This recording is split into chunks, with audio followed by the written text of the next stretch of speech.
It has been 30 years since Framingham native Christa McAuliffe died in the Challenger space shuttle disaster. A full house recently attended the Framingham History Center for the premiere performance of Challenger, Soaring with Christa in historic Village Hall.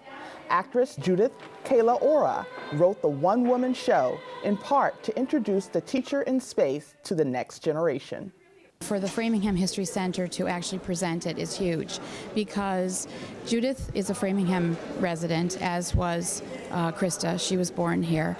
And to debut a tribute to her here is the best thing I can think of doing for us, for the community, for people to pay homage to her, to the family. We have a wonderful display at the History Center about Christa, so it just helps to illuminate her life, especially to a generation of children who never knew her at all. Well, long and short of it, my sister is very good at giving me good ideas for the women that I portray. And I think it was a year ago or so that she said, "Hey, you know, have you ever considered doing Christa McAuliffe?" And I thought, as soon as she said it, well, now I have, and I will absolutely, because the moment she said the name, it was like a rush of childhood and adolescent and teen memories came back, and then I realized I didn't know her. I knew the story of her, which was essentially the very last portion of her life, but I didn't know anything about her except that I grew up going to the McAuliffe Library.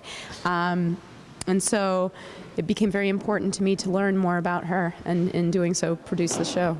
It is the 30th anniversary of Challenger, so when I started working, I've been working on this show for a year, and I realized 1986, 2016, oh my goodness, this is if any time, this is it, because I started to realize if you ask someone born after 1990, you know, what do you know about Challenger, what do you know about Christa McAuliffe, it's very little to none.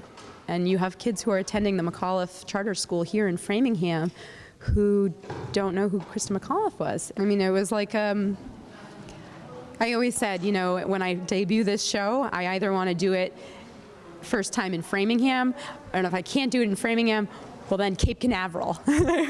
Which one's going to be the more likely one? And then you know who's going to appreciate it more? Framingham. So it worked out, and I'm very happy for that. I'll be performing again in Framingham, so if you missed this show, I'll be at the Amazing Things Art Center on April 3rd.